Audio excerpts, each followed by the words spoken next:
সীমান্ত পার থেকে সন্ত্রাসী হামলা বা দেশের অভ্যন্তরে আর্থিক তছরূপ কিংবা ভিন রাজ্যে গিয়ে ডাকাতি, খুন, ধর্ষণ, মাদক ও অস্ত্র পাচার অপরাধ কমাতে এবার কৃত্রিম মেধা বা এআই এর সাহায্য নিতে চলেছে কেন্দ্রীয় সরকার। ইতিমধ্যেই দেশের পুলিশ এবং তদন্তকারী সংস্থাগুলিকে আরও শক্তিশালী করতে তাদের হাতে গান্ডিব তুলে দিয়েছেন কেন্দ্রীয় স্বরাষ্ট্রমন্ত্রী অমিত শাহ। শেষ পর্যন্ত দেখুন ভিডিওটি, বিশ্লেষণ করব কিভাবে কাজ করবে এই এআই টুল। আর আমাদের চ্যানেলটিকে লাইক এবং সাবস্ক্রাইব করতে একেবারেই ভুলবেন না। কমেন্ট করে অবশ্যই জানান নিজেদের মতামত। নমস্কার, আমি শুভ্র চট্টোপাধ্যায় আর আপনারা দেখছেন মাধ্যম। স্বরাষ্ট্র মন্ত্রক লোকসভায় জানিয়েছে যে জাতীয় গোয়েন্দা গ্রিড বা ন্যাট গ্রিডের আইটি প্ল্যাটফর্মে একটা অর্গানাইজড ক্রাইম নেটওয়ার্ক ডেটাবেস তৈরি করা হচ্ছে। এর মাধ্যমে জাতীয় তদন্তকারী সংস্থা বা এনআইএ এবং রাজ্যগুলোর অ্যান্টি টেরর স্কোয়াডের মধ্যে নিরাপদ তথ্য আদান প্রদান খুব সহজেই করা যাবে। মন্ত্রকের বক্তব্য অনুযায়ী সন্ত্রাস দমনে ন্যাটগ্রিডের উন্নত হাতিয়ারগুলির মধ্যে উল্লেখযোগ্য হল গান্ডিব, যা বহু উৎস থেকে তথ্য সংগ্রহ ও বিশ্লেষণে গুরুত্বপূর্ণ ভূমিকা পালন করছে।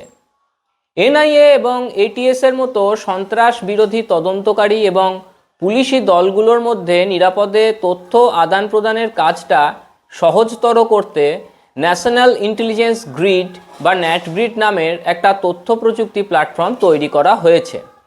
এর মাধ্যমে একগুচ্ছ সরকারি এবং বেসরকারি সংস্থার রিয়েল টাইম তথ্য যখন তখন হাতে পেতে পারবে পুলিশ এবং কেন্দ্রীয় তদন্তকারী সংস্থাগুলি। গান্ডিব নামের এআই টুলটি এর সঙ্গেই কাজ করবে বলে জানা গিয়েছে। 26/11 মুম্বাইয়ে সন্ত্রাসবাদী হামলার পর 2009 সালে ন্যাটগ্রিডের ধারণা প্রথম উঠে আসে। দীর্ঘ প্রস্তুতির পর এটা গত বছরে পুরোপুরি কার্যকর করা হয়। বর্তমানে শুধুমাত্র সুপারিনটেন্ডেন্ট ও পুলিশ পদমর্যাদার আধিকারিকরাই এই প্ল্যাটফর্ম ব্যবহার করতে পারেন। ন্যাটগ্রিডের মাধ্যমে অভিবাসন ও ভ্রমণ সংক্রান্ত তথ্য, আর্থিক লেনদেন, টেলিকম ও ইন্টারনেট ব্যবহারের মেটাডেটা, যানবাহন রেজিস্ট্রেশন, ড্রাইভিং লাইসেন্স ও পাসপোর্ট সংক্রান্ত তথ্য পাওয়া যায়। আগে এই ধরনের তথ্যের জন্য বিভিন্ন দপ্তরে আলাদা করে আবেদন করতে হতো। সম্প্রতি এই ন্যাটগ্রিডকে ন্যাশনাল পপুলেশন রেজিস্টার বা এনপিআর এর সঙ্গে সংযুক্ত করেছে কেন্দ্রীয় সরকার। এতে দেশের 119 কোটি জনগণের পরিবার ভিত্তিক তথ্য রয়েছে বলেও জানানো হয়েছে। একে জাতীয় নাগরিকপঞ্জি বা এনআরসি তৈরির প্রথম ধাপ হিসেবে গণ্য করা হচ্ছে। ফলে ন্যাটগ্রিডকে ব্যবহার করে অধিকাংশ ভারতবাসীর তথ্য কেন্দ্রীয় গোয়েন্দা ও এটিএস এর মতো সংস্থার অফিসারেরা হাতে পেয়ে যাবেন, এটা বলাই বাহুল্য। 2011 সালের জনগণনার প্রথম পর্যায়ে এনপিআর এর তথ্য সংগ্রহ শুরু হয় এবং সর্বশেষ 2015 সালে বাড়ি বাড়ি গিয়ে তথ্য হালনাগাদ করা হয়েছিল। এনপিআর একটা মৌলিক পরিচয় ও আবাসিক ডেটাবেস হিসেবে কাজ করে, যা নিরাপত্তা সংক্রান্ত গোয়েন্দা তথ্যের নির্ভুলতা ও গতি বাড়াতে সাহায্য করে। ন্যাটগ্রিড যেখানে বিভিন্ন সংস্থার ডেটা একত্র করে, সেখানে এনপিআর সেই তথ্যগুলির মধ্যে পরিচয় যাচাইকে আরও নির্ভরযোগ্য করে তোলে।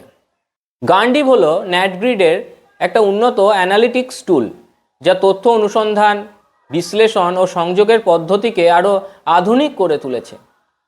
এই টুলটা ফেসিয়াল রিকগনিশন এবং এন্টিটি রেজুলেশনের কাজে ব্যবহার করা যায়। এক পুলিশ আধিকারিকের কথায়, যদি কোনো সন্দেহভাজনের ছবি পাওয়া যায়, সেটা গান্ডিবে আপলোড করা হলে টেলিকম কেওয়াইসি, যানবাহন রেজিস্ট্রেশন বা ড্রাইভিং লাইসেন্সের মতো পরিচয়পত্রের ছবির সঙ্গে মিলিয়ে দেখা সম্ভব। এতে তদন্তকারীদের সময় ও শ্রম দুটোই বাঁচে। মহাভারত অনুসারে গান্ডিব ছিল পাণ্ডব অর্জুনের একটা ঐশ্বরিক ধনুক। এই কারণেই অর্জুনকে গান্ডিবধারী নামেও ডাকা হয়। ব্রহ্মার দ্বারা নির্মিত এই ধনুকে ছিল 108টি অলৌকিক তার, যা দৈব শক্তিতে পরিপূর্ণ বলে বিশ্বাস করা হয়। অগ্নিদেবকে খাণ্ডব বন দহন করতে সহায়তায় করার সময় অর্জুন এই গান্ডিব লাভ করেন। এই ঘটনা অর্জুন ও গান্ডিবের সম্পর্কের সূচনা তো বটেই, পাশাপাশি দৈব ইচ্ছা পূরণে এই অস্ত্রের ভূমিকার কথাও তুলে ধরে। এআই গান্ডিব টুলও গোয়েন্দাদের হাতে অর্জুনের ধনুকের মতোই। গান্ডিব তথ্যগুলিকে নন সেন্সিটিভ, সেন্সিটিভ এবং হাইলি সেন্সিটিভ এই 3 ভাগে ভাগ করবে। ব্যাংক স্টেটমেন্ট, আর্থিক লেনদেন, কর সংক্রান্ত তথ্য এবং রফতানি আমদানি সংক্রান্ত ডেটাকে অত্যন্ত সংবেদনশীল হিসেবে চিহ্নিত করা হয়েছে। বিশেষজ্ঞদের মতে গান্ডিব মূলত ন্যাটগ্রিডকে একটা সাধারণ ডেটা অ্যাক্সেস প্ল্যাটফর্ম থেকে উন্নত এআই চালিত গোয়েন্দা হাতিয়ারে রূপান্তরিত করেছে, যেখানে একক অনুসন্ধান, দ্রুত সূত্র সন্ধান এবং বুদ্ধিমান বিশ্লেষণ সম্ভব হচ্ছে। কেন্দ্রের এই পদক্ষেপের ভূয়সী প্রশংসা করেছেন অবসরপ্রাপ্ত পুলিশ আধিকারিক থেকে শুরু করে দুঁদে গোয়েন্দা কর্তাদের একাংশ। তাদের দাবি 26/11 মুম্বাই হামলা বা তার পরবর্তী সময়ে নাশকতার প্রতিটা ক্ষেত্রে দেখা গিয়েছে সীমান্তের ওপার থেকে এসেছে জঙ্গিরা। এদেশে নৃশংস হত্যাকাণ্ড চালিয়ে দিব্যি তারা বিদেশেও পালিয়ে গিয়েছে। এই ব্যর্থতার মূল কারণ হলো তথ্যের অভাব। তদন্তকারীদের দাবি, বছরের পর বছর ধরে পাকিস্তান মদতপুষ্ট যে জঙ্গিরা তারা এদেশের কিছু বিশ্বাসঘাতক নাগরিকের সাহায্য পেয়ে এসেছে। সরকারের কাছে তাদের ব্যাপারে যে কোনো তথ্য নেই এমনটা নয়, কিন্তু সেই তথ্য এতটাই ছড়ানো বা ছিটানো অবস্থায় রয়েছে যে প্রয়োজনের সময় সেগুলোকে দ্রুত একসঙ্গে পাওয়া খুবই সমস্যার। আর এই সুযোগকে কাজে লাগিয়েই নাশকতার সঙ্গে সঙ্গেই দেশ ছেড়ে চম্পট দিচ্ছিল জঙ্গিরা। ন্যাটগ্রিড ও গান্ডিবের সাহায্যে তা বন্ধ করা যাবে বলে মনে করা হচ্ছে। কেন্দ্রীয় স্বরাষ্ট্রমন্ত্রক জানিয়েছে, একসঙ্গে 21টা উৎসের তথ্য একত্রিত করে নিমেষে তদন্তকারীর প্রশ্নের জবাব দিতে পারবে কৃত্রিম মেধা প্রযুক্তির এই গান্ডিব। একটা উদাহরণের সাহায্যে এর কর্মপদ্ধতি আমরা বুঝে নিই। ধরা যাক কোনো সন্দেহভাজন জঙ্গির স্কেচ তৈরি করলো জম্মু কাশ্মীর পুলিশের এটিএস। এরপর তা গান্ডিব প্ল্যাটফর্মে তুলে দিলেই ওই ছবির মতো দেখতে কোনো লোক এদেশে আছেন কি না তা বলে দেবে সংশ্লিষ্ট এআই টুল। শুধু তাই নয়, এ ব্যাপারে তদন্তকারীদের আরও কিছু সাহায্য করবে গান্ডিব। সন্দেহভাজন ব্যক্তির ছবির সঙ্গে ড্রাইভিং লাইসেন্স, পাসপোর্ট, ব্যাংক বা টেলি পরিষেবা প্রদানকারী সংস্থায় জমা করা নো ইয়োর কাস্টমার বা কেওয়াইসি ফর্মে ছাঁটা ছবির সঙ্গে কোনো মিল আছে কি না তাও দ্রুত বলে দেবে এই কৃত্রিম মেধা প্রযুক্তি। ফলে দ্রুত অভিযুক্তকে চিহ্নিত করে সন্ত্রাস বিরোধী অভিযানে নামতে পারবেন এটিএস এবং এনআইএর আধিকারিকরা। এহেন গান্ডিবকে ন্যাটগ্রিডের মতো প্ল্যাটফর্মের সঙ্গে যুক্ত করেছে কেন্দ্রীয় স্বরাষ্ট্র মন্ত্রক।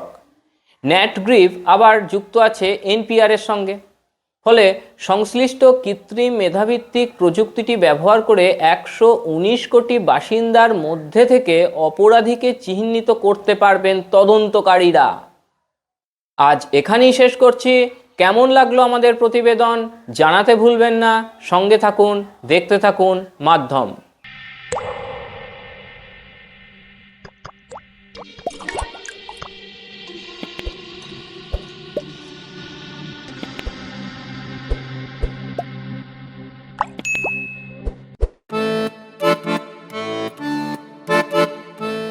भारत की आत्मा बसती है गांवों में और इन गांवों की शान है हमारा जनजातीय समाज। प्रधानमंत्री श्री नरेंद्र मोदी जी और मुख्यमंत्री श्री मोहन यादव जी के नेतृत्व में मध्य प्रदेश सरकार ने लिया है संकल्प सबका साथ, सबका विकास और सबका विश्वास। धरती आबा जनजातीय ग्राम उत्कर्ष अभियान ने जनजातीय अंचलों में विकास की गंगा बहाई है। प्रधानमंत्री जनमन योजना अंतर्गत ग्रामीण आवास, सड़कें, शिक्षा और बिजली सब कुछ तेजी से पहुंच रहा है गांव-गांव। 21 जिलों में 66 मोबाइल मेडिकल यूनिट से स्वास्थ्य सेवाएं अब पहुंच रही हैं दूरस्थ अंचलों तक। जनजातीय मेहनतकश भाइयों बहनों को मिला है उनके श्रम का उचित सम्मान। 30 लाख तेंदुपत्ता संग्राहकों को 115 करोड़ रुपए की बोनस राशि और मानदेय 3000 से बढ़ाकर 4000 रुपए प्रति बोरा। ये है गरीब कल्याण और सम्मानजनक जीवन की नई दिशा। नए भारत का सपना तभी पूरा होगा जब युवा सशक्त होंगे। इसलिए UPSC, PSC, GATE, NEET, JEE और क्लैट जैसी प्रतियोगी परीक्षाओं के लिए दी जा रही है निशुल्क कोचिंग। आकांक्षा योजना और विदेश अध्ययन छात्रवृत्ति ने हजारों सपनों को दिया है नई उड़ान। प्रदेश में स्थापित 126 बंधन केंद्रों से 30,000 से अधिक जनजातीय युवाओं को मिला है रोजगार। देश का पहला ट्राइबल हॉस्टल हो या सेना और पुलिस सेवाओं में भर्ती के लिए विशेष प्रशिक्षण, सरकार हर मोर्चे पर जनजातीय युवाओं को बना रही है आत्मनिर्भर। माननीय प्रधानमंत्री नरेंद्र मोदी जी के आदिवासी गौरव के संकल्प और मुख्यमंत्री मोहन यादव जी के अथक प्रयासों से आज मध्य प्रदेश का जनजातीय समाज शिक्षा, स्वास्थ्य, रोजगार और सांस्कृतिक संरक्षण हर क्षेत्र में आगे बढ़ रहा है। मध्य प्रदेश सरकार का विश्वास है, जब जनजातीय समाज आगे बढ़ेगा तभी प्रदेश और देश आत्मनिर्भर भारत के सपने को साकार करेगा। सबके साथ सबका विकास, यही है आत्मनिर्भर मध्य प्रदेश का संकल्प।